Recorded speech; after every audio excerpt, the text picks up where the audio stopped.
Book of wisdom रूहानियत की किताब है या ऑकल्ट प्रैक्टिसेस का भी जिक्र है इस बुक में? कंटेंट को फॉलो करते करते आप जो किताबों में और बुक ऑफ विजडम में चीज़ें देख रहे हैं ना, ये चीज़ें डार्क वेब पे ऑलरेडी अवेलेबल है। फ्री मेसन्स और इल्यूमिनाटीज वो नहीं जिन्होंने हजरत सुलेमान अलैहिस्सलाम के तख्त के नीचे से नुस्खे चुराए थे। जो ओरिजिनल काम था ना इल्यूमिनाटी का, वो पूरा हो चुका हुआ है। ये जो आप अभी इल्यूमिनाटी और फ्री मेसन्स देख रहे हो, ये करप्टेड है। जिंदा इंसान की रूह कहीं भी परवास कर सकती है और कहीं से भी सैर करके आ सकती है। अगर आपको एस्ट्रल ट्रैवल करना है ना, तो उसके लिए सूफीज़म में ये प्रोसेस होता है कि आपने आंखें बंद करनी है और एक रस्सी इमेजिन करनी है। हॉलीवुड मूवीज में हम देखते हैं कि वो कोई शैतान है जिसकी पूजा की जाती है। काफी अरसे से यही कहा जा रहा है कि ये शैतान का शक्ल बैफोमेट नहीं है, ये बेसिकली कोडिंग हुई हुई है कि मेडिटेशन कैसे करनी है। डार्क वेब है क्या और इस बुक का क्या कनेक्शन है डार्क वेब से? डार्क वेब असल में यूं समझ लें इस तरह के घर हैं जो हवा में बने हुए। कुछ खास फैमिलीज हैं, खास ब्लड लाइन्स हैं। अगर आपको इन्होंने अप्रोच कर लिया ना, तो फिर आप बच के निकल नहीं सकते। बर्थडेज के पीछे का कोई खुफिया राज भी बताया गया है। वेस्ट में जब बर्थडे मनाई जाती है तो खास केक मंगाया जाता है, उस पर कैंडल्स लगाई जाती हैं, अंधेरा किया जाता है, कहा जाता है कि विश करो और फिर उस कैंडल को बुझाना है। तो ये बेसिकली बहुत पुराना सिजिल प्रैक्टिस है डीमंस को बुलाने का। बुक ऑफ विजडम को जहाँ रूहानियत की किताब कहा जाता है, वहीं कहा जाता है कि इस बुक में बहुत सारी शैतानी प्रैक्टिसेस का भी जिक्र है।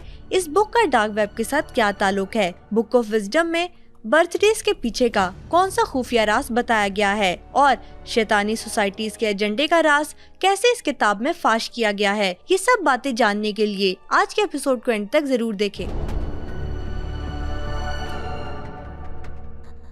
हमारी ज्यादातर ऑडियंस ने अभी तक चैनल को सब्सक्राइब नहीं किया। अगर आपको लगता है कि अपने पॉडकास्ट के जरिए मैं आपको वैल्यूएबल कंटेंट दे रही हूं, तो सुनो पॉडकास्ट सुपरनैचुरल को अभी सब्सक्राइब कीजिए। आज के एपिसोड में आपसे बुक ऑफ विजडम के बारे में बात करना चाहते हैं। बुक ऑफ विजडम रूहानियत की किताब है या ऑकल्ट प्रैक्टिसेस का भी जिक्र है इस बुक में? मैंने ये खुद जो किताब देखी है ना, मेरे पास वो शॉर्ट्स नहीं होते यूट्यूब शॉर्ट्स, उसमें ये मेरे सामने आई अचानक से। मेरा असल में बैकग्राउंड फिल्म मेकिंग का है। मैं ज़ाबिस का फिल्म का ग्रेजुएट हूँ, तो वहाँ पे जो कोर्स आउटलाइन पढ़ाई जाती थी ना फिल्म मेकिंग की, वो यूनिवर्सिटी ऑफ कोलंबिया और आईवी लीग की होती थी। तो लॉन्ग स्टोरी शॉर्ट, ज़्यादातर आपको जो फिल्म मेकिंग पढ़ाई जाती है वो कबाला से आ रही होती है। आपको हिप्नोटिज्म के कॉन्सेप्ट्स हैं जो यहाँ अप्लाई होते हैं, साउंड में भी अप्लाई होते हैं, विजुअल में भी होते हैं।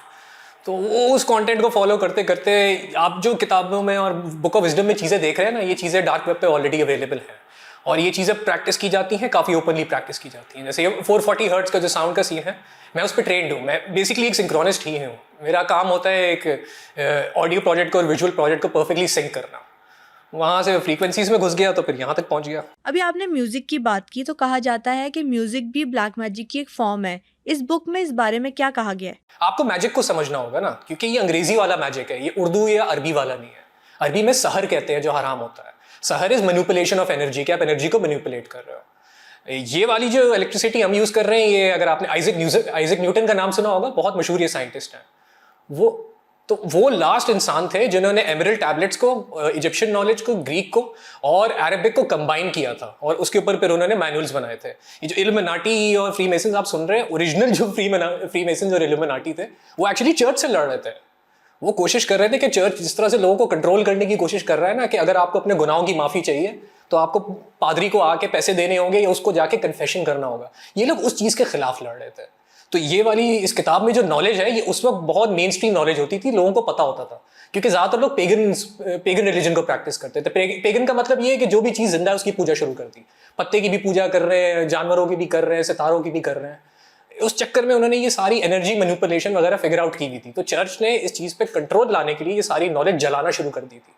तो उसमें से कुछ बिट्स हैं जो आपको बुक ऑफ विजडम में दिख रहे हैं। बेसिकली ये ऑकल्ट की भी किताब है, ये रूहानियत की भी किताब है, लेकिन ये वाहदानियत की किताब नहीं है। ये आपको अल्लाह से कनेक्ट नहीं करेगी, क्योंकि और भी बहुत सारी मखलूक है जिनसे आप कनेक्ट कर सकते हो और नॉलेज ले सकते हो। ये आपको उनसे कनेक्ट करेगी। सीक्रेट सोसाइटीज की जब हम बात कर रहे हैं, तो फ्री मेसन्स और इल्यूमिनाटीज वो नहीं जिन्होंने हजरत सुलेमान अलैहिस्सलाम के तख्त के नीचे से नुस्खे चुराए थे। इसको यूं समझे, जो ओरिजिनल काम था ना इल्यूमिनाटी का, वो पूरा हो चुका हुआ है। ये जो आप अभी इल्यूमिनाटी और फ्री मेसन्स देख रहे हो, ये करप्टेड है। ये अंदर से पूरे इन्फिल्ट्रेट हो चुके हैं। जो एक्चुअल, जैसे अगर आप इल्यूमिनाटी का लिटरेचर पढ़ते हो तो उसमें लूसीफर का टर्म यूज होता है। लूसीफर, ठीक है, वो शैतान की बात नहीं कर रहे हैं। वो आपके प्रोजेक्शन सिस्टम की बात कर रहे हैं, क्योंकि आपका जो दिमाग है वो बेसिकली एक प्रोजेक्टर है। वो फ्रीक्वेंसीज ले रहा है, साउंड के फॉर्म में, लाइट के फॉर्म में, टच के फॉर्म में, और उसको विजुअल में कन्वर्ट करके आपको दिमाग के अंदर दिखा रहा है। ये किताब उन चीज़ों के बारे में बात कर रही है। और ये वाले जो फ्री मेसन्स हैं, जो ओरिजिनल वाले थे, ये तकरीबन कोलंबस के बाद से सारे ख़त्म हो गए थे। जैसे अगर आपने 1776 का जो फर्स्ट कॉन्स्टिट्यूशन जो लिखा गया था, जो वॉशिंगटन वगैरह ने लिखा था, उसके बाद से वो डिसबैंड हो गई थी। इसको दोबारा रीइंकारनेट किया गया है और इस वक्त इसको जो यूज़ किया जा रहा है प्योर डिस्ट्रक्शन के लिए ही यूज़ किया जा रहा है, बल्कि खुल्लम खुल्ला बोलते हैं। अब तो मेसन्स का इतना मसला भी नहीं है, आप इनको ज्वाइन कर सकते हो। वेस्ट में की यूनिवर्सिटीज़ हैं, खुला खाता पढ़ा भी रहे हैं, अपने इन्वोकेशंस भी अब आपको मीडिया में, फिल्म में, हर जगह दिखा रहे हैं। यानी secret societies are no more a secret. बड़ा मजेदार सवाल पूछा आपने। Secret society is no more secret, क्योंकि उनका मिशन अब कंप्लीट हो चुका है। अब आप उनके बारे में पता हो या ना पता हो, कोई फर्क नहीं पड़ता। बस एक चीज जरूर समझिएगा, जो एक सीक्रेट सोसाइटी होती है ना, वो आपको कभी पता नहीं होती सीक्रेट है। जिस टाइम पे मेसन्स ऑपरेट कर रहे थे, जब न्यू वर्ल्ड बना रहे थे, किसी को पता नहीं था ये कौन है। अब वो इसीलिए पता है क्योंकि उनका मिशन कंप्लीट हो चुका हुआ है। इस वक्त ये जो सीक्रेट सोसाइटीज हैं, उनके मैं नाम ले नहीं सकता हूँ। मतलब अगर मैं लेने भी जाऊंगा तो मेरे ऊपर फतवे लग जाएंगे कि किसको क्या बोल रहे हो। लेकिन वही, अगर आप न्यूज़ को फॉलो करो ना, आपको थोड़ा आइडिया हो जाता है कि इस वक्त कौन है जो सीक्रेट सोसाइटीज ऑपरेट कर रहे हैं। मिशन क्या था सीक्रेट सोसाइटीज का जो अब कंप्लीट हो चुका है? असल में खुदा या आपकी होली स्पिरिट जिसे कहा जाता है, इसके अलग अलग नाम है अलग अलग मजहब में। हिंदुओं में जाओ उसको प्राणा कहा जाता है, कुंडलिनी अवेकनिंग इसका पूरा प्रोसेस होता है। बुद्धिज्म इसको ची कहते हैं। अगर आप कुरान की तरफ आ जाओ तो हमारे मजहब में इसको नफ्स कहा जाता है, कि अपनी नफ्स को मारना है और साफ करना है ताकि आप अल्लाह ताला से कनेक्ट कर सको। तो वो नफ्स का जो कनेक्ट करने का प्रोसेस है, ये उस सारी चीज़ों की बात हो रही है। इसको आप अगर साइंस के टर्म में देखें तो ये इलेक्ट्रोमैग्नेटिक एनर्जी कहलाती है। आपकी बॉडी लिटरली एक बैटरी है, ठीक है जी। आपकी बॉडी में जो ब्लड घूम रहा है, इसके अंदर आयरन मौजूद है और मिनरल्स मौजूद है। जब ये हार्ट से गुजरते हैं तो यहाँ पे फोर्थ स्टेट ऑफ, बल्कि फिफ्थ स्टेट ऑफ मैटर बनाई जाती है। ये अब आपको साइंस की किताबों में नहीं मिलेगी, ये आइजैक न्यूटन के टाइम में इन्होंने निकाल दिया था, क्योंकि उस वक्त चर्च ने फड्डा डाला हुआ था कि स्पिरिचुअलिटी पे अगर आपने कोई भी बात की, सीधा आपको उठा के वो सूले पे चढ़ा दिया करते थे, फांसी दे देते थे, आग लगाया करते थे। हम चाहते हैं आप इस बुक को डिकोड करें। इस बुक के कितने चैप्टर्स हैं टोटल? फिलहाल इन्होंने 2 वॉल्यूम्स पब्लिश किए हैं, लेकिन इन सारी चीज़ों की अपनी बहुत डेप्थ है, क्योंकि ये जो नॉलेज निकाल के ला रहे हैं ज़्यादातर एमरल्ड टैबलेट्स और बुक ऑफ इनॉक से निकाल के ला रहे हैं।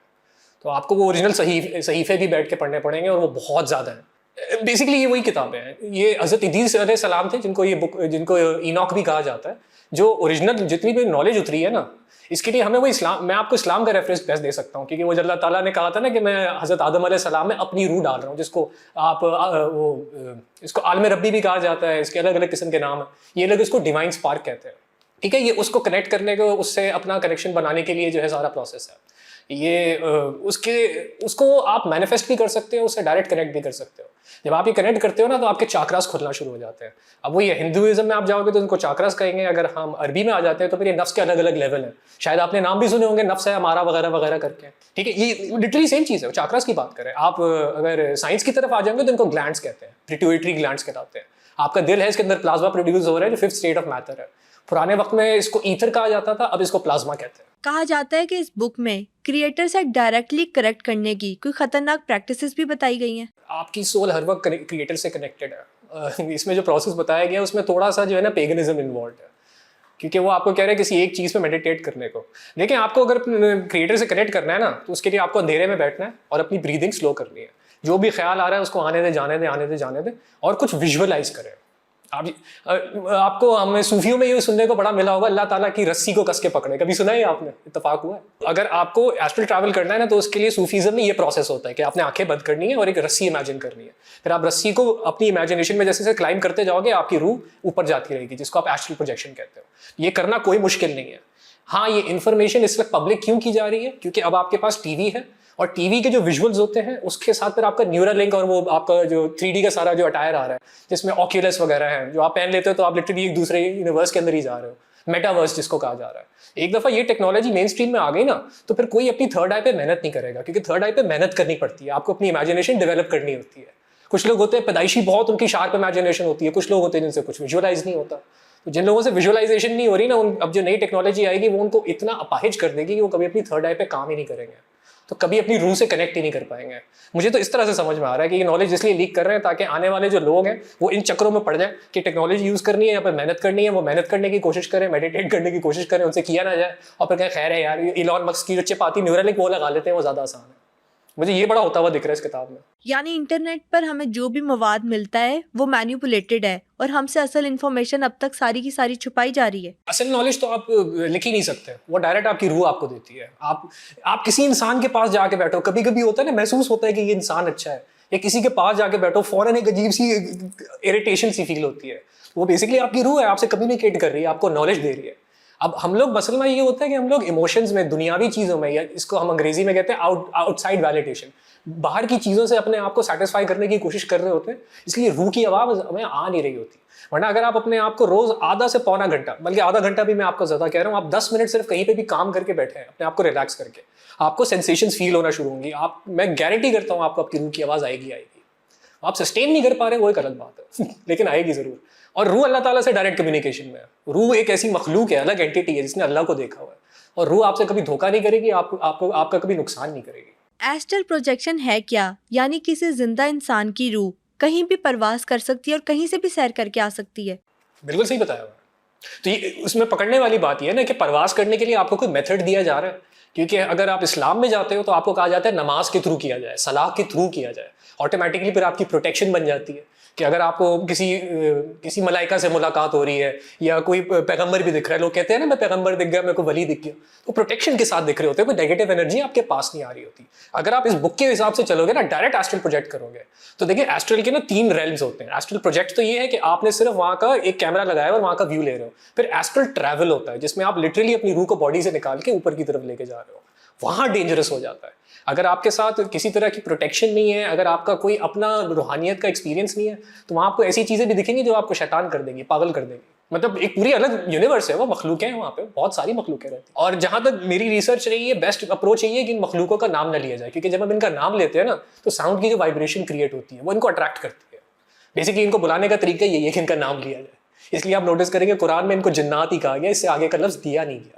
उसके पीछे वजह ये है। मल्टीवर्स क्या है जदीद दौर में, और पैरेलल यूनिवर्स क्या है? इस दुनिया का एक रेप्लिका है? आपके सामने अब टेक्नोलॉजी आ गई है जो पैरेलल यूनिवर्सेस में जाके डेटा प्रोसेसिंग कर रही है, जो क्वांटम प्रोसेसर, इसको आप क्यूबिट्स कहते हो। तो ये टेक्नोलॉजी बहुत अरसे से एग्जिस्ट करती है। इसको नेगेटिवली अब कंप्यूटर्स में यूज़ किया जा रहा है, पॉजिटिवली आपकी बॉडी एक क्वांटम प्रोसेसर है। आप जो इमेजिन कर रहे हो वो एक्चुअल में एग्जिस्ट करता है, बस मैटर के फॉर्म में नहीं करता। असल में यहाँ आपने लॉ ऑफ अट्रैक्शन का सुना होगा, रिसेंटली ये बहुत ज़्यादा नेट पे पॉपुलराइज भी किया गया। लॉ ऑफ अट्रैक्शन का एक बहुत इंपॉर्टेंट पार्ट है जो इन्होंने नहीं बताया हुआ, जो कि ओरिजिनल टैबलेट्स में लिखा हुआ है कि आपने एक चीज़ को विजुअलाइज किया, आपने फील करना है कि वो चीज़ आपको मिल गई, और फिर छोड़ दो। ठीक है, 10 मिनट ये दिन में किया, ये नहीं कि बैठ के मेडिटेट ही किए जा रहे हैं, उसको विजुअलाइज ही किए जा रहे हैं, वो तो फिर आप मतलब आइडल वर्शिप की तरफ जा रहे हो। ये छोटी छोटी चीज़ें हैं जी, बारीक बारीक चीज़ें हैं। अगर ये नॉलेज के बगैर आप बुक ऑफ विजडम में या फिर डार्क वेब पे जाके चीज़ें ढूंढोगे तो वो आपको करप्ट करेंगी, और ऐसा करप्ट करेंगे कि आपकी बॉडी के अंदर आके जन्नात पर बैठ जाएंगे। असल में जन्नात पर एक पूरा अलग टॉपिक हो जाता है। मेरी इसमें बेसिक लेवल नॉलेज इतनी ज़्यादा है नहीं, लेकिन ये मैं ज़रूर कहूँगा कि इसमें जो एस्ट्रल ट्रैवल का प्रोसेस बताया गया ना, उसको फॉलो ना करें। ये उन लोगों के लिए, ये किताब असल में पब्लिशिंग यूके में हुई है, तो ये टारगेट कर रही है एथियस्ट लोगों को, जिनको कहीं ना कहीं से थोड़ा बहुत स्पिरिचुअलिटी का एक्सपोजर आ गया है और वो घुसने की कोशिश कर रहे हैं। क्योंकि आप नोटिस करोगे इसमें ज़्यादातर क्रिश्चियनिटी की बात हो रही है, क्राइस्ट पे ज़्यादा फोकस है। इस बुक में ऐसे कौन से सीक्रेट सिंबल्स बताए गए हैं जो किसी राज की तरफ इशारा करते हैं? सिंबल्स तो भरे में है जी, पुराना। असल में ये वाली सारी नॉलेज जो है ना, ये आप पे डायरेक्ट एक तरह से डाउनलोड होती है, ये आप किसी से कम्युनिकेट कर नहीं सकते। सबसे पुराना सिंबल जो है वो मशहूर है, वो जो एक आंख बनी हुई होती है, तो आंख का जो सिंबल है वो बेसिकली आई ऑफ रा की बात हो रही होती है। आई ऑफ रा जा रहा है असल में इजिप्शियंस में। अब ये किताब ये बहुत अच्छा, अपने ज़ाती एक्सपीरियंस में भी मुझे यही समझ में आया, और इस किताब ने भी यही कहा है कि ये जितने भी गॉड्स और गॉडेसेस की तस्वीरें बनाई हैं, ये गॉड असल में कभी एग्जिस्ट करते नहीं थे। ठीक है, वो जो उन्होंने पूरा का पूरा उनका डायग्राम या बुत बनाया हुआ है, वो या तो मेडिटेशन का कोई पोज है जिससे आपका कोई चाक्रा खुलेगा या आपका कोई खास एबिलिटी खुलेगी, या फिर वो कोई ऐसा ब्रीदिंग टेक्निक है, या फिर कोई ऐसे कोडेड इन्फॉर्मेशन है जो बता रही है कि दिन में या साल में किस वक्त कहाँ पे क्या जाके करोगे तो किस तरह की एनर्जीज मिलेंगी। वो ये थोड़ा आपको शम्सुल मारिफ वाली टच देती है। अगर आपने कभी ये नाम सुना हो शम्सुल मारिफ का, तो वो भी इसी तरह से थोड़ी लिखी हुई है कि स्टार्टिंग में वहदानियत से स्टार्ट हो रही है, आपको बेसिक वजीफे बताएगी, फिर अचानक से सिजिल्स में चली जाएगी। ये जो सिंबलिज्म होता है इसको सिजिल्स कहा जाता है, सिजिल्स की पढ़ाई होती है कि 2D और 3D डायग्राम्स के जरिए आप नॉलेज कैसे कम्युनिकेट कर रहे हो। तो इसमें जो सबसे पॉपुलर है वो 2 सिंबल्स हैं। एक तो आपका होली ग्रेल का सिंबल है, वो पूरा खोल के बताया हुआ है। Holy grail basically human body को कहते हैं। ये आपकी होली ग्रेल है जिसमें आपके 5 एलिमेंट्स कंबाइन हो रहे हैं। ये आपका अर्थ हो गया, ये आपका क्या कहते हैं वाटर हो गया, यहाँ से आप ड्रिंक कर रहे हो, यहाँ से एयर हो गया, ये आपकी फायर हो गई, लाइट है जिसको आप कन्वर्ट कर रहे हो, और यहाँ पे ईथर आ गया जिससे आपकी थर्ड आई एक्टिवेट हो रही है। ये एक बहुत पुराना सिंबल है। ये आपको अक्सर जो है ना ब्लैक मैजिशियंस दिखेंगे खोपड़ी लेके बैठे हुए होते हैं, वो इस सिंबल को बेसिकली इनिशिएट कर रहे होते हैं कि हमने 5 एनर्जीज को एक जगह पे यूनिफाई किया हुआ है। शम्सुल मारिफ में जैसे बताया गया है कि डेविल के साथ अपनी सॉल का सौदा किया जाता है, इस बुक में भी ऐसी चीजें बताई गई हैं? बहुत पुराना प्रोसेस है, ये हज़ारों साल से बेच रहे हैं लोग अपनी शैतान को। खुदा को बेच दे ज़्यादा बेहतर है, खुदा ज़्यादा कॉम्पनसेट कर देता है, शैतान तो नुकसान ही करता है। बट जी हाँ, ये प्रोसेसेस हैं। आपको इंटरनेट पे, आपको हॉलीवुड साइट पे बहुत से स्टार्स मिल जाएंगे। मेरे एक बहुत फेवरेट सिंगर हैं, मतलब वॉइस मुझे उनकी बड़ी पसंद हुआ करती थी अपने टीनेज में, बॉब डिलन के नाम से। उसने इंटरव्यू में खुला खाता बोला हुआ है, कैटी पेरी है, उसने बहुत खुला खाता बोला हुआ है कि मैंने ये की है डील, तभी तो मैं मशहूर हो रही हूँ। एक वो सूफी हैं जो कि 11वीं 12वीं 13वीं सदी में थे, जो एक्चुअल में नॉलेज के ऊपर काम कर रहे थे, और फिर उनका एक करप्टेड वर्जन भी है सूफियों का जो आपको आज दिखता है, जिन्होंने रिचुअल्स बनाए हुए हैं, ना, वो मज़ारों के पास बैठ के जिक्र वगैरह। जेन्युइन सूफी कभी आपको बताएगा थोड़ी कि वो सूफी है, वो चुप करके अपना काम करता रहेगा। वो बेसिकली फिल्म मेकर होता है, या फिर एक रिसर्चर होता है, या साइंटिस्ट होता है अपने ज़माने का। आजकल के ज़माने में इस तरह की नॉलेज खुला खाता मिलना इस बात का सबसे बड़ा सबूत है कि अभी कोई बहुत बड़ा क्रैश आने वाला है, क्योंकि ये वाली नॉलेज को दबा के रखा जाता था और इसको यूज़ किया जाता था फिल्म मेकिंग के अंदर, साउंड के अंदर। मतलब आप अभी जो मेरी वीडियो देख रहे हो, ये कैमरे के थ्रू देख रही हो, कैमरे में एक स्ट्रिप में वीडियो थोड़ी आती है। ये कैमरा क्या कर रहा है, ये 1 सेकंड में 30 तस्वीरें ले रहा है। आपका दिमाग जब एक गो में 30 तस्वीरें देखता है तो उसको लगता है मूवमेंट हो रही है, असल में कोई मूवमेंट नहीं है, सब आपके दिमाग में क्रिएट हो रही है।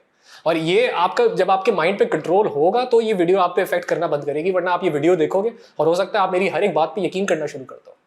इसको हम अंग्रेजी में कहते हैं सस्पेंशन ऑफ डिसबिलीफ। और इस चीज़ के ऊपर इस किताब ने और डेप्थ में काम किया है। वो आपको जितने भी 7 कलर्स और 7 चाक्रास हैं खोल खोल के उसने बताए हुए। उसने वो फ्रीक्वेंसी भी बताई हुई है कि ये वाली फ्रीक्वेंसी बजाओगे, 432 कहा जाता है, 432 हर्ट्ज की साउंड अगर आप बजाओगे आपका रूट चाक्रा ट्यून होना शुरू हो जाएगा। 852 है, आप 852 बजाना शुरू कर दो, आपका हार्ट ट्यून होना शुरू हो जाएगा। और ये एक्चुअली में होता है, ये मैंने खुद एक्सपेरिमेंट किया हुआ है। इनको सॉल्फेजियो फ्रीक्वेंसीज कहते हैं। ये म्यूजिक में यूज़ की जाती थी, पुराने वक्तों में चर्च में इस्तेमाल होती थी। ये 1950 में आपके रॉकरफेलर है जिन्होंने ये पूरी दुनिया में एक तरह से स्टैंडर्डाइज कराया हुआ है कि अब जितने भी इंस्ट्रूमेंट्स होंगे, म्यूजिक होगा, वो सब 440 पे ट्यून होगा। वरना हर इलाके का, हर कल्चर का म्यूजिक अलग ट्यूनिंग पे होता था। पहाड़ों में जाओ अलग ट्यूनिंग मिलती थी, रेगिस्तान में लोग बैठे हुए वो अलग ट्यूनिंग पे बजा रहे हैं, जंगल में लोग हैं वो अलग ट्यूनिंग पे बजा रहे हैं। उन सबको एक ट्यूनिंग पे कर दिया, इसलिए उनको कंट्रोल करना आसान हो गया हुआ है। इसमें मेन चीज़ 440 नहीं है, इसमें मेन चीज़ वो स्टैंडर्डाइजेशन है कि अब सारे के सारे इंस्ट्रूमेंट्स एक ही जगह से कंट्रोल हो रहे हैं। जो अच्छे पढ़े लिखे म्यूजिशियंस हैं ना, जिनको साउंड पे कंट्रोल है, वो 440 के जरिए भी आपको अच्छी साउंड सुना सकते हैं। लेकिन अनफॉर्चुनेटली मोस्टली आपको जो अभी म्यूजिक सुनने को मिलेगा, आप खुद नोटिस करेंगे लूप्ड साउंड्स होती है। ये ना, हर 4 सेकंड बाद एक साउंड लूप पे चल रही होती है। मतलब आपको धक्का देगी कि इसके लिरिक्स की तरफ जाओ, ऑडियो पे ध्यान दो, इसके ह्यूमन वॉइस पे ध्यान दो। हिप्नोटिज्म हो रहा होता है। जब इंसान के चक्रास ओपन हो जाते हैं तो फिर क्या तब्दीली आती है उसके अंदर? इसको यूं समझे, आपने बहुत प्यारा सवाल पूछा है। मैं प्रोफेशनली अभी ये काम कर रहा हूँ तकरीबन 6 महीने से। अगर आप एक बच्चे को जाके देखें ना, जिसने अभी प्यूबर्टी अटेन नहीं की होती, उसकी कितनी विविड इमेजिनेशन होती है, कितना उसमें कॉन्फिडेंस होता है, एक बच्चा जो हेल्दी तरीके से ग्रो हो रहा है। अब जब आपकी बॉडी में रिप्रोडक्टिव ऑर्गन्स किक इन होते हैं ना, तो आपकी जो कुंडलिनी एनर्जी है, जो आपकी स्पाइनल कॉर्ड में घूम रही होती है, जिससे आपके सारे चाक्रास एक्टिवेटेड होते हैं, वो ग्राउंड होना शुरू हो जाती है। अगर आप अपने आप को दुनियावी चीज़ों पे डिपेंडेंट नहीं रखोगे, अपने आप को हर चीज़ से डिटैच करोगे। डिटैच का मतलब ये नहीं है गाड़ी रखी है तो उसको जला के आ गए। इसका मतलब ये कि गाड़ी है, उसका एक काम है, उसको उस फंक्शन की तरह रखें, उससे प्राइड ना लें, तो आपके चाक्रास कुदरती खुद ही खुलना शुरू हो जाएंगे। और चाक्रा वर्ड को समझे देंगे। चाक्रा मतलब समथिंग दैट इज सर्क्युलर, जो घूम रही है। अब आपकी बॉडी के अंदर कहीं चाक्रा आपको फिजिकली तो नहीं दिख रहा ना, अगर वो चाक्रा बन रहा है इसका मतलब है एनर्जी फंस रही है। और ये एनर्जी सिर्फ इसलिए फंसती है क्योंकि हम अपने आप से खुश नहीं होते। हम अपने से बाहर जो है ना वैलिडेशन ढूंढना शुरू हो जाते हैं कि ऐसी फैमिली होगी, ऐसी गाड़ी होगी, इतना मेरे पास पैसा होगा, ये जॉब होगी तो मैं सेटिस्फाइड फील करूंगा। तो वो चाक्रा एक्चुअली हम खुद अपने अंदर क्रिएट कर रहे होते हैं। वो एक तरह का ब्लॉकेज होता है। इट्स हेल्दी इंसान में, जो स्पिरिचुअली हेल्दी, उसमें कोई चाक्रा नहीं होता, उसकी सोल बिल्कुल ही स्मूथ फ्लो करती है। बैफोमेट क्या है? हॉलीवुड मूवीज में हम देखते हैं कि वो कोई शैतान है जिसकी पूजा की जाती है। बैफोमेट की 2 इंटरप्रिटेशंस हैं। देखिए जी, बैफोमेट ओरिजिनली तो आपका मेसोपोटामिया से आ रहा है। ये उस टाइम में इस तरह, असल में उस वक्त के जो कल्चर्स होते थे ना, वो लिख के नॉलेज ट्रांसफर नहीं करते थे, वो इमेजेस के थ्रू करते थे। मुझे मालूम है ज़्यादातर लोगों को यही पता है कि बैफोमेट जो है वो शैतान की शक्ल है, लेकिन एक्चुअल में वो कोडेड इन्फॉर्मेशन है। वो पूरा बैफोमेट की अगर आपको तस्वीर कहीं से मिल जाए तो ऊपर से नीचे तक जो है उसमें लेयर्स में इन्फॉर्मेशन में बात हो रही है। सबसे पहले तो आपके माइंड की बात हो रही होती है। जो आपका लॉजिकल माइंड है, जो कि मैस्कुलिन एनर्जी कहलाता है, वो आपका सन से रिप्रेजेंट होता है। फिर आपको जो फेमिनिन एनर्जी साइड होती है वो मून से रिप्रेजेंट होती है। अच्छा, ये मैस्कुलिन फेमिनिन जेंडर की बात नहीं हो रही, ये एनर्जी की बात हो रही है। मैस्कुलिन इज बेसिकली प्रोटॉन्स या प्रोटोनिक एनर्जी। जो सूरज से फोटॉन्स आते हैं, दैट्स बेसिकली मैस्कुलिन एनर्जी। और चांद से जो आपको एनर्जी मिल रही है, जो इलेक्ट्रॉन्स के फॉर्म में होती है, इलेक्ट्रिकल होती है, दैट्स फेमिनिन एनर्जी। जैसे जैसे आप नीचे जाते जाओगे ना, ये फिगर आपके लिए एक पूरी स्टोरी प्ले आउट करेगी कि इसका सर देखें जानवर जैसा है, गोट जैसा है, यानी इसमें एनिमलिस्टिक जानवरों वाली टेंडेंसीज है। और जैसे ही आप सर से नीचे आते हो तो आपको मेल और फीमेल बॉडी दोनों के पार्ट्स दिखते हैं, जो बेसिकली सिंबलिज्म में कहा जा रहा है कि आपने मैस्कुलिन और फेमिनिन दोनों को अपने अंदर बैलेंस करना है अगर आप अपनी ओरिजिनल या अपनी आइडियल कॉन्शियसनेस के लेवल पे आना चाहते हो। फिर आप वापस नीचे जाते हो तो आपको वापस खुरदरे पाँव दिखते हैं जो खास पोजिशन में बने हुए हैं। ये योगा के पोजेस हैं जिससे आप अपनी स्पाइनल कॉर्ड को सीधा रख के मेडिटेट करते हो। काफी अरसे से यही कहा जा रहा है कि ये शैतान का शक्ल है। इंटरनेट पे इन्फॉर्मेशन है, डार्क वेब पे काफी अरसे से है। मैंने ये तकरीबन 2006 या 2007 में पढ़ी थी, लेकिन वही मैंने कहा मैं किसको जाके बताऊं, कोई सुनेगा नहीं। मैं किसी को जाके बोलूंगा या बैफोमेट नहीं है, ये बेसिकली कोडिंग हुई है कि मेडिटेशन कैसे करनी है, मेरे को ही आगे मारेंगे, फतवा ही आएगा। अल्लाह का शुक्र है खुद ही इन्फॉर्मेशन बाहर आ रही है। इसलिए आपने नोटिस किया होगा इस्लाम में खास तौर पे कहा गया कि तस्वीरें ना बनाएं। वो इसी वजह से कहा गया कि नॉलेज कम्युनिकेट करनी है ना, लिख के करो, पिक्चर्स में नहीं करो, क्योंकि एक बंदे की नीयत कुछ और होती है, 2 नस्लों बाद उसको कुछ और ही इंटरप्रेट किया जा रहा होता है। हॉलीवुड मूवीज में तो ये भी दिखाया जाता है कि डेविल्स बाइबल होती है, उसमें टास्क लिखे होते हैं जो इंसानों को कंप्लीट करने होते हैं हर हाल में। ये नेक्रोनॉमिकॉन की बात कर रही है, आपने मेरा फेवरेट टॉपिक छेड़ दिया। असल में हॉलीवुड, सबसे पहले तो लफ्ज को देखें क्या कह रहा है, हॉली और वुड। ठीक है, हॉली वो लकड़ी है जिससे जादू की छड़ियां बनाई जाती हैं। ठीक है, तो उन्होंने नाम में ही लिखा हुआ है कि हमारा काम आपको हिप्नोटाइज करना है। तो वो जितना भी कंटेंट बनाया जाता है ना, हॉलीवुड की फिल्में कभी भी आपसे डायरेक्ट बात नहीं करेंगी, वो हमेशा कोडेड बात करेंगी, सिंबल्स में बात करेंगी। और अगर आपने 60s या 70s के कार्टून्स देखे हुए ना, या 80s के भी देखे हुए, वो लायन किंग हो गया, पिनोकियो, ओरिजिनल वाले जो हैंड ड्रॉन है, उसमें आपको बहुत सिंबलिज्म मिलेगा। बल्कि अभी तक वो उन्हीं सिंबल्स को कॉपी पेस्ट करके यूज कर रहे होते हैं। अब वो सिंबल्स कुछ इस तरह के हैं कि मैं यहाँ बताना नहीं चाहूंगा, क्योंकि ज़्यादातर वो एक्सप्लिसिट किस्म के सिंबल्स हैं, वो गलाजत की तरफ आपको पुश करने की कोशिश होती है। एक्स्ट्रा स्माइली फेस बनाएंगे, नोकीले हॉर्न्स बनाएंगे, रेड कलर ज़्यादा यूज होगा, येलो कलर ज़्यादा यूज होगा, डार्क और वाइब्रेंट शेड्स यूज होंगे, उनके माइंड को हुक करने के लिए किए जाते हैं। अभी तो वैसे जो नई जनरेशन आ रही है वो पैदा ही इन विजुअल्स को देखते हुए हुई है, तो उनसे मुझे बहुत उम्मीद है कि उन पे ये चीज़ें उस तरह से काम नहीं करेंगी जिस तरह से हम पे की। क्योंकि हमारी जनरेशन और हमसे पीछे वाली जनरेशन, हम लोग टेक्नोलॉजी में इतना नहीं घुसते थे, हम लोग सिंपल लोग हुआ करते थे कि जैसे चल रहे हैं वैसे ही सिस्टम को चलने दो। अब तो हर 2-3 साल बाद दिल करता है जॉब ही चेंज कर ले। स्टेज पे काफी सारे सेलिब्रिटीज आते हैं और वो कुछ सीक्रेट सिंबल्स बनाते हैं, जैसे दिलजीत दोसांझ, या वो एक ट्रायंगल का निशान बनाते हैं। कहा जाता है कि वो इल्यूमिनाटी को रिप्रेजेंट करते हैं। ये अफवाहें हैं? कंट्रोवर्सी क्रिएट कर, ये सिंबल्स ओरिजिनल सिंबल्स हैं, नेचर में भरे हुए हैं। आपको नेचर में ट्रायंगल, स्क्वायर, फिबोनाची पैटर्न्स ये सब मिलेंगे। और आप नोटिस करेंगे नेचर कभी भी स्ट्रेट लाइंस में नहीं ट्रैवल करती। नेचर, कुदरत जो भी चीज़ बनाती है ना, जैसे आप मदर नेचर कहते हो, हमेशा कर्व्स में चलती है, यूं घूमती है। तो इंसान की जो आंख है ना, वो कर्व्स को, स्ट्रेट लाइंस को, आपको कहीं पे भी कर्व दिखेगा वो फौरन आपकी आंख उसकी तरफ अट्रैक्ट होगी। आपको कहीं भी मूवमेंट दिखेगी, वाइब्रेंट कलर दिखेगी, आपकी आंख उसकी तरफ अट्रैक्ट होगी। तो ये हिप्नोटिज्म की टेक्निक्स है बेसिकली, जिसके जरिए एक आम आदमी को, जिसमें शऊर नहीं है ना, जिसमें सेल्फ कॉन्फिडेंस की कमी है, उसको कंट्रोल करने के लिए यूज़ की जाती है। आप पुराने पोस्टर्स उठा के देख लो, मुझे वर्ल्ड वॉर 2 हुई थी, उसमें अमेरिका का एक बड़ा मशहूर पोस्टर है, अंकल सैम वाला, कि वी वांट यू। वही पोस्टर आपको क्या कहते हैं नॉर्थ कोरिया में भी दिखेगा, आपको और भी बहुत सारी जगहों पे दिखेगा जहाँ पे पॉलिटिकल कैंपेनिंग हो रही होती है। वही उसी स्टाइल में कैरेक्टर खड़ा होगा, यूँ देख रहा होगा, यूँ देख रहा होगा, कॉपी पेस्ट हो रहा होता है। मतलब ये चीज़ तो खुल्लम खाता पढ़ाई जाती है, वो पॉइंट आ चुका हुआ है। उन लोगों को किसी चीज़ का डर नहीं है। ये जो उन लोगों का हम जिक्र कर रहे हैं ना, कहा जाता है ये जो उन लोगों का वर्ड आता है, ये कोई दजाली एजेंडा है। इतना खुल के बोलना है तो आपको एक काम करना है। आपने यूनाइटेड नेशंस का नाम सुना हुआ है? यूनाइटेड नेशंस, आप सिर्फ गूगल पे जाएं, लिखिए यूनाइटेड नेशंस एजेंडा 2030।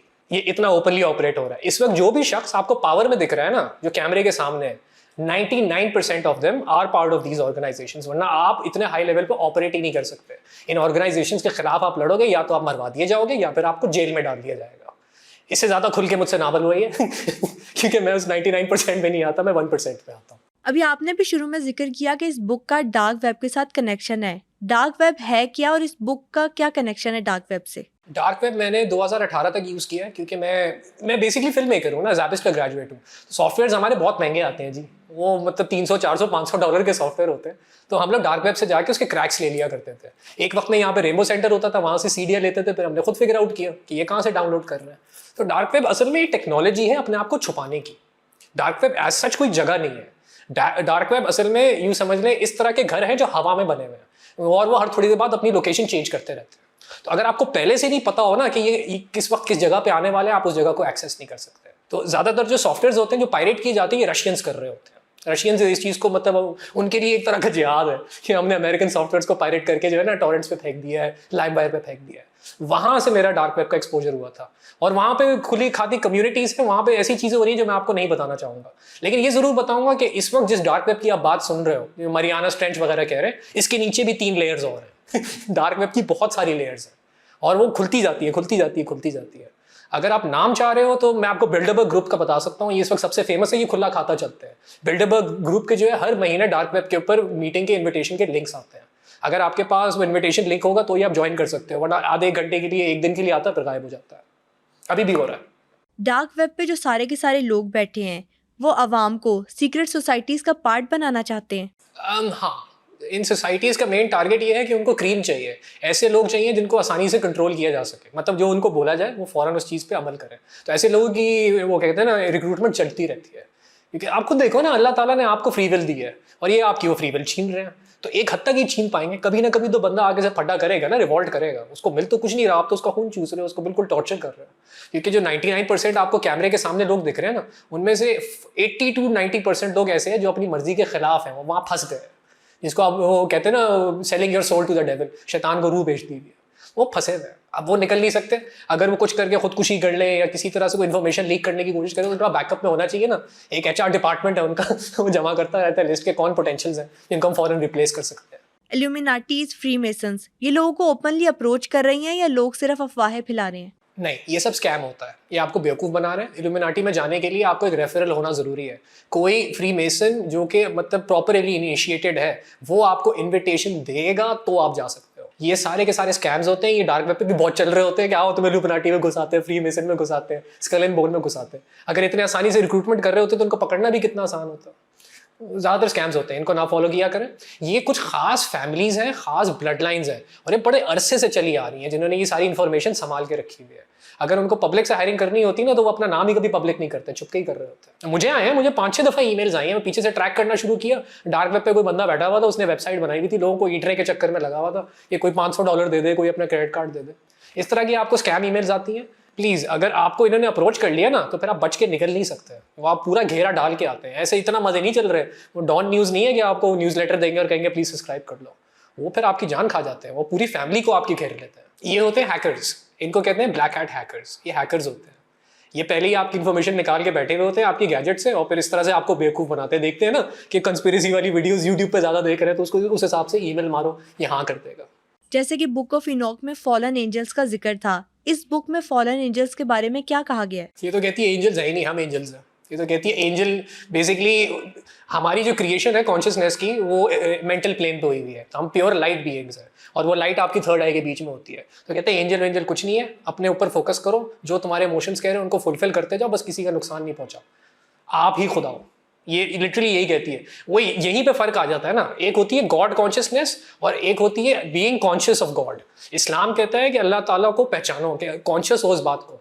आपको अगर नहीं भी अल्लाह ताला दिख रहे तो इस चीज़ को समझे कि एक खुदा है, मतलब हम नहीं देख सकते, हमारा सिर्फ ईमान है। ये कह रही है आपने कॉन्शियसनेस से कनेक्ट कर लिया, आपने गॉड से कनेक्ट कर लिया। ये पेगन कॉन्सेप्ट्स कहलाते हैं। मैं आपको एक बड़ी मज़ेदार बात बताता हूँ। पाकिस्तान, मैं खुद पाकिस्तानी हूँ। अच्छा, मैं एक गवर्नमेंट ऑफिसर का बेटा हूँ। My father was in PTCL जब वो गवर्नमेंट हुआ करते थे। तो गवर्नमेंट ऑफिसर 17 ग्रेड के ऊपर होते हैं ना, तो जितने भी क्लब्स वगैरह होते हैं उन सबकी मेंबरशिप उनके लिए कॉम्प्लीमेंट्री होती है। तो 1967 तक फ्रीमेसन्स पाकिस्तान में ऑपरेट कर रहे थे। इनको यहाँ पे बैन किया गया है, वरना पहले ये हमारी जो टॉप ब्रास है, ये जिन्होंने पाकिस्तान को बनाया, ये सब इन सोसाइटीज़ का, कम्युनिटीज़ का मेंबर हुआ करते थे। ऑब्वियसली वो टॉप ब्रास जो होती है ना करप्ट वाली, वहाँ पे नहीं थे, लेकिन ओपन वाली साइड में मूव कर रहे थे। तभी तो उनके पास इतनी नॉलेज थी, उनको पता लग रहा था कि इतना कुछ होने वाला है, अलग से मुल्क बना के दो।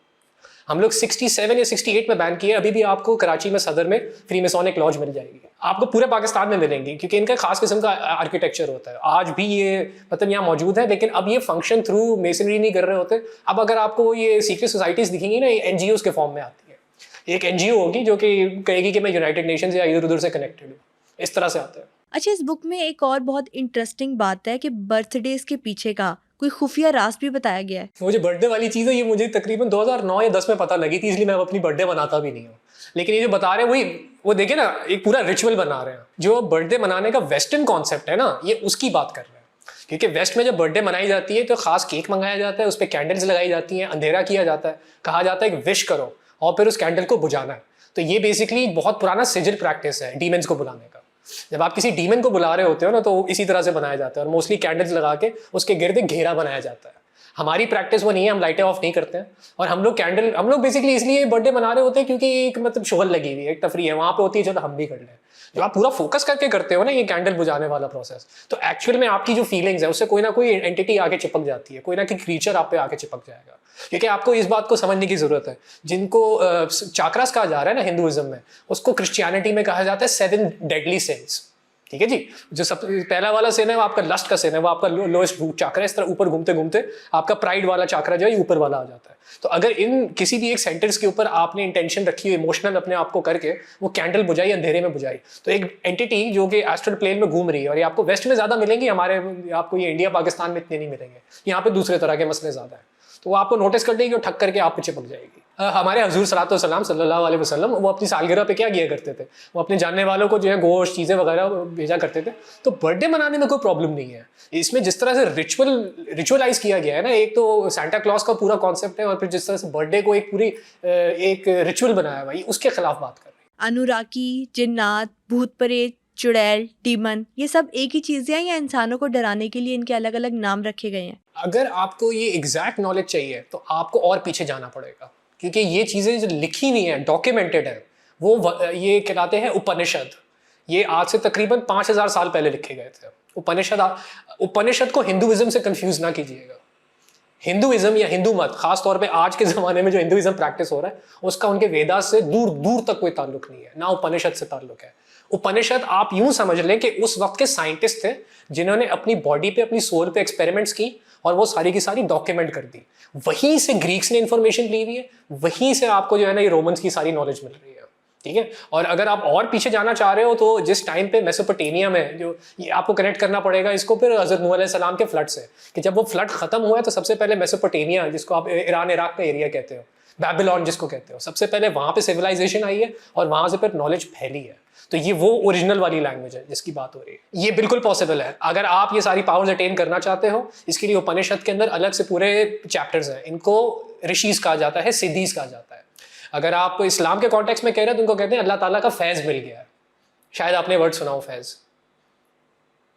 तो इसकी प्रैक्टिस है, इसकी प्रैक्टिस ये है कि आपको 10 साल तक किसी एक चीज़ पे फोकस करना है। अब वो एक चीज़ क्या है वो फिर उपनिषद में बहुत डिटेल में मेंशन्ड है, वो समझाने बैठेंगे तो बहुत मुश्किल हो जाएगी। बस यूँ समझ लें कि ऐसी किसी चीज़ पर फोकस करना है जो एग्जिस्ट नहीं करती, और 10 साल तक करना है, तो आपके अंदर आपके चाक्रस खुद ब खुद बंद होना शुरू हो जाएंगे और आपके जो नादीज़ हैं वो खुलना शुरू हो जाएंगे। नादीज़ को आप सुपर पावर्स कह सकते हो कि आपको अंधेरे में दिखेगा, आप अपनी बॉडी का साइज़ बड़ा छोटा कर पाओगे, और ये डॉक्यूमेंटेड है। इसका रिलीजन से कोई ताल्लुक नहीं है, ये प्योर बॉडी साइंस है, ये डॉक्यूमेंटेड है। आपको इंडिया की साइड पे बहुत सारे साधुज मिलेंगे, ऋषिज मिलेंगे, आज भी मिलेंगे, बैठे हैं ना कुछ खा रहे हैं ना कुछ पी रहे हैं, आप उनके पास जाके बैठो, आपका पूरा ब्रेन रीड कर पा रहे हैं। आप अपनी बॉडी को बहुत लाइटली लेते हो। ये जो बॉडी है ये मल्टी डिमेंशनल टेक्नोलॉजी है, आपकी बॉडी 5 लेयर्स में ऑपरेट कर रही है। अगर आपको सिर्फ ये रियलाइज हो जाए ना कि आपकी बॉडी की 5 लेयर कौन सी है, क्योंकि यूजुअली हम लोग पहली लेयर से ऊपर नहीं आते, पहली लेयर अर्थ की लेयर है। ठीक है, 5 लेयर्स है ना, अर्थ, वाटर, फायर, एयर और फिर ईथर। ईथर आपकी रूह है। अगर आप अर्थ पे लगे हुए हो ना तो आप बाहर की चीज़ों पे ही अपने आप को चला रहे हो कि अच्छा खाना मिल जाए, अच्छे कपड़े मिल जाए, दोस्तों में टाइम गुजार रहे, ये पहली लेयर है। जब आप इस लेयर से और आगे आते हो तो वाटर की लेयर आती है। वाटर की लेयर ये है कि आपने अपने आप को खुराक से कम करना है, आपने खाना कम है, आपने सोलर पावर पे और उस पर क्या नाम है लूनर पावर पे चलना है, सूरज की रोशनी लेनी है, चांद की रोशनी लेनी है। चांद की जो लाइट होती है वो बेस्ट जो आपको मिलती है 3 से 5 बजे के बीच में मिलती है, जिसे आप तहज्जुद का टाइम कहते हो। मजे की बात यह है कि अगर आप इस्लाम को फॉलो कर रहे हो ना, मतलब आपने सुन्नतों को पकड़ा हुआ है और आप अहले बैत को बेसिक अंडरस्टैंडिंग के साथ फॉलो कर रहे हो, आपको ये सारी नॉलेज हासिल करने की जरूरत ही नहीं है, खुद ब खुद ये चीजें आपके अंदर एक्टिवेट होती है। इसलिए मैं वही ना फिल्म मेकिंग में पस्ते ठक करके वापस इस्लाम की तरफ आया, जब मैंने देखा कि ये सारी चीजें जो बता रहे हैं ये तो सिर्फ ये बता रहे हैं मैकेनिकल प्रोसेस कैसा है। ये सारी चीजें तो हमारे घर वाले हमसे पहले डिस्कस कर चुके हैं, किस तरह से एबिलिटीज आ जाती हैं। 3 दिन तक किसी से बात नहीं करो, चुप करके बैठे रहो, अल्लाह ताला से दुआ करो, दुआ कबूल हो जाती है। मैनिफेस्टेशन का लॉ ये 3 दिन तक किसी भी चीज़ को अपने अंदर रखो, किसी से डिस्कस नहीं करो, मैनिफेस्ट होगी। लिटरली सेम चीज़ है। हम इतने खुश नसीब हैं कि हम इस कल्चर के अंदर पैदा हुए हैं। क्योंकि मैं खुद भी एक साइंस की स्टूडेंट हूँ, तो साइंस और इस्लाम का जहाँ पे कॉम्बिनेशन आता है वहाँ पर इंटरेस्ट डेवलप हो जाता है। जैसे कि हम बात करते हैं कि सजदे से डिप्रेशन दूर होता है। अरे आप नोटिस करेंगे इस किताब में सजदे की बात ही नहीं हो रही, इसमें खाली ये वाला पोज बताया हुआ है। क्योंकि जो ट्राइंगल बनाना है ना, अगर आप सजदे में आ गए, आपने अपनी पूरी बॉडी का ब्लड फ्लो ब्रेन पे फोर्स कर दिया, वो मैं क्या बोलूँ जी, इस पे तो पूरा अलग पॉडकास्ट हो सकता है। इस बुक के इंडेक्स में मैंने एक चीज पढ़ी कि हिडन स्पेल इन लैंग्वेजेस। ये हिडन स्पेल क्या चीज है? आपकी इंग्लिश लैंग्वेज है। इंग्लिश लैंग्वेज ओरिजिनली जो डिज़ाइन की गई थी वो इल्यूमिनाटी ने डिज़ाइन की थी, क्योंकि उनको कम्युनिकेशन करनी थी और चर्च से छुप के करनी थी। तो ये जो पूरी लैंग्वेज है ना, ये कोडेड है, इसमें हर चीज़ के जो है ना मल्टीपल मीनिंग्स हैं। और जब आप इंग्लिश में कोई बात कर रहे होते हो ना, छोटे छोटे वर्ड्स यूज़ कर रहे होते हो, अगर आपको एक्चुअल इंग्लिश पता है जो लैटिन से बनाई गई थी, तो आप फिर स्पेल कास्ट कर रहे होते हो। तो देख लो, कहते भी यही है, स्पेलिंग है। अब ह्यूमन है, ह्यूमन को जैसे अगर आप खोलो तो ह्यू का वर्ड जो है HUE कहलाता है। वो खाली सिंपल HU नहीं है, HUE है। टाइम के साथ साथ वो उन्होंने एक लेटर कम कर दिया ताकि बोलने में आसानी हो। और अगर आपने साइंस पढ़ी हुई है ना, फिजिक्स या थोड़ी बहुत भी फिजिक्स या बायोलॉजी पढ़ी है, तो आपको स्पेक्ट्रम के बारे में बताया जाता है, जिसको ह्यू कहा जाता है। ठीक है, वो रेड से स्टार्ट होता है और पर्पल पे खत्म होता है। अब इस पूरे स्पेक्ट्रम के बीच में ही सारी टेक्नोलॉजी है जिसको आप इंटरैक्ट कर रहे हो। जो जितनी चीज़ें आप फील कर रहे हो, सेंस कर रहे हो, टेस्ट कर रहे हो, वो सारी फ्रीक्वेंसीज इसके बीच में ही आ जाती हैं। जैसे रेड के अंदर जो फ्रीक्वेंसीज होती हैं, वही आपकी बॉडी जो है बेसिकली इस कलर को आपके माइंड में प्रोड्यूस कर रही है। ये किताब तो यहाँ तक कह रही है, और अगर आप लैटिन में जा रहे हो, वो भी यहाँ तक यही कह रही है कि कुछ भी एग्जिस्ट नहीं करता। जो भी चीज़ आप देख रहे हो वो आपका माइंड प्रोड्यूस कर रहा है। तो रेड कलर एक्चुअल में एग्जिस्ट नहीं कर रहा, वो एक एम्पलीट्यूड है। वो इतना हाई एम्पलीट्यूड है कि जैसे ही वो आपके माइंड में जाता है, आपका माइंड आपको रेड कलर जनरेट करके बताता है। उससे आपको पता लगता है कि ये रेड जो है, ये सेब वाला रेड है या खून वाला रेड है। तो ये टेक्नोलॉजी आपकी बॉडी के अंदर ऑलरेडी इनग्रेन्ड है, और इस लेवल पे इनग्रेन्ड है कि आपको किसी किताब को पढ़ने की जरूरत है नहीं। आपने कहा आपको अंधेरे से डर लगता है, लेकिन एक्चुअल में अंधेरा जो है वो एब्सेंस ऑफ स्टिम्युलेशन को कहा जाता है, कि आपके पास कोई स्टिम्युलेटिंग चीज़ नहीं है। अगर आप अंधेरे में बैठे हो ना, और आप कोई जिक्र ही लेके बैठ जाओ, या कोई म्यूजिक सुन रहे हो, या कोई छोटी मोटी किताब पढ़ रहे हो, आपको अंधेरे से डर नहीं लगेगा, क्योंकि आपका टेंशन स्पैन, आपका फोकस एक पॉइंट पे आ जाएगा।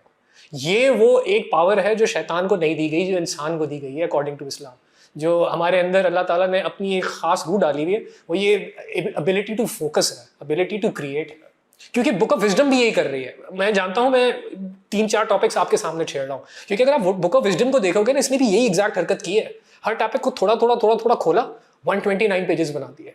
एक तरह से आपको टेम्प्ट कर रहा है, क्योंकि इसने ये PDF जो है इंटरनेट पे फ्री पर डाली हुई है, कि अगर आपको ये किताब इंटरेस्टिंग लग रही है तो मेरी किताब खरीदें, और अगर और ज्यादा इंटरेस्टिंग लग रही है तो आप मेरे साथ लेक्चर्स भी ले सकते हो। ये यूट्यूब पर भी एक्टिव है, इंस्टाग्राम पे भी एक्टिव है।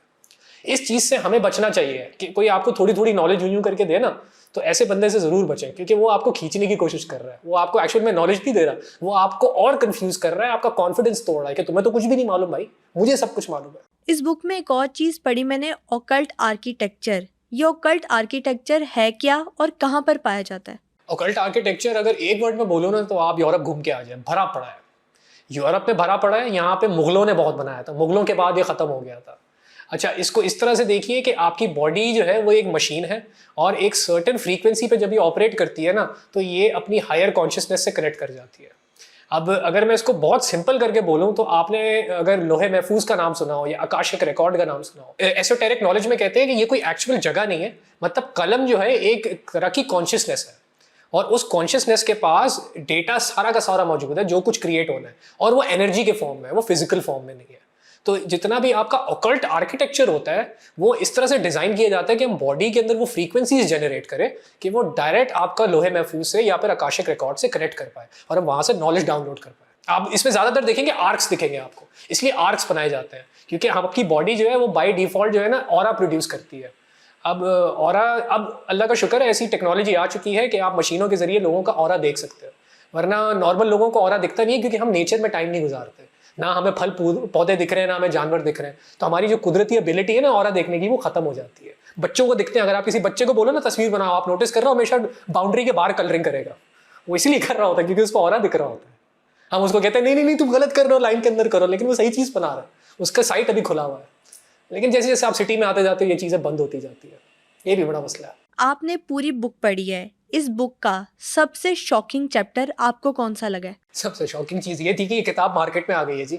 इसको फॉरबिडन नॉलेज कहा जाता है। ये जितनी भी चीजें अब इस किताब, मैं काफी, अभी मैं 38 का हूँ, मैं 15-16 के साल की उम्र का था जब मैंने डार्क वेब चलाना सीखा था। उस जमाने में जो इंटरनेट होता था ना, अगर मैं आप लोगों को दिखाऊंगा आपका हंस के बुरा हाल हो जाएगा। 56 kbps पे इंटरनेट चलता था।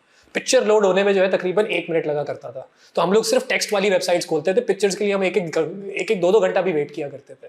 तो ये मैंने तब की पढ़ी हुई है चीज़ है। और मुझे बिल्कुल भी उम्मीद नहीं थी कि ये नॉलेज कभी भी मेन स्ट्रीम में आएगी। ये वो वाली नॉलेज है मैं कभी एक्सपेक्ट नहीं कर सकता था मार्केट में आएगी, क्योंकि ये आपको सिर्फ कंफ्यूज करेगी। अगर आपको फिजिक्स की सेंस नहीं है, अगर आपने किसी एक कोई भी मजहब पकड़ लें, आप इस्लाम में नहीं हो, आप क्रिश्चियनिटी पकड़ लो, आप प्रॉपर हिंदू मत ही पकड़ लो, आप सही से भगवत गीता को पकड़ लो, तो ये नॉलेज फिर आपको अट्रैक्ट नहीं करेगी। आपको दिख जाएगा कि ये दज्जाली टेक्नोलॉजी है, ये आपको खींचने की कोशिश कर रही है। अगेन मैं दोबारा ये बोलूंगा, मेरे लिए सबसे बड़ा शौक ही यही है कि ये नॉलेज इस तरह खुल्लम खाता आ गई है। ना आपको फिजिक्स की सेंस है, ना केमिस्ट्री की सेंस है, आप डायरेक्ट एक किताब उठाओगे, ये आपको खराब ही करेगी, आपको गाइड नहीं करेगी। अभी आपने सैटर्न का जिक्र किया, तो कभी सैटर्न की वर्शिप के बारे में आपने सुना है, और अगर सुना है तो क्या सुना है? अच्छा, इसको अलग अलग इसकी वो है, एसोटेरिक नॉलेज है। बेसिकली सैटर्न कहा जाता है डेविल वर्शिप को। सैटर्न या सेटन दोनों एक ही चीज़ है, ये आपको पूरे पुरानी बुक्स में यही मिलेगा। अगर हम इस्लामिक कॉन्टेक्स्ट से देखें तो जब शैतान ने मना किया था हज़रत आदम अलैहिस्सलाम को सजदा करने से, तो अल्लाह ताला ने फिर कहा था कि अब तुम मरदूद हो गए हो, ठीक है, वो मरदूद का टाइटल मिला था। तो फिर शैतान ने कहा था ठीक है, मैं पूरी ज़िंदगी लगाऊंगा, इनको बहका के रहूँगा, लेकिन बदले में फिर मुझे कॉम्पनसेट भी करो। पूरी कॉन्वर्सेशन है जिसमें फिर अल्लाह ताला जो है वो शायरी की किताबें देते हैं वगैरह वगैरह।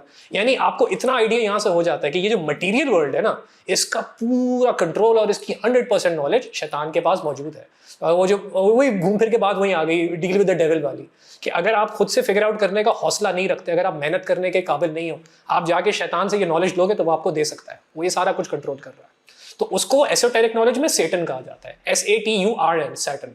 और इसका जो सिंबल है क्यूब होता है। लास्ट पर मैं आपसे पूछना चाहूंगी, अगर इस बुक को समराइज करना हो 3 से 4 लाइंस में, तो कैसे करेंगे आप? एडवांस नॉलेज है, अकेले नहीं पढ़िएगा, इसके लिए आपको टीचर या गाइड रखना जरूरी है। और ये साइंसेस की बात कर रही है।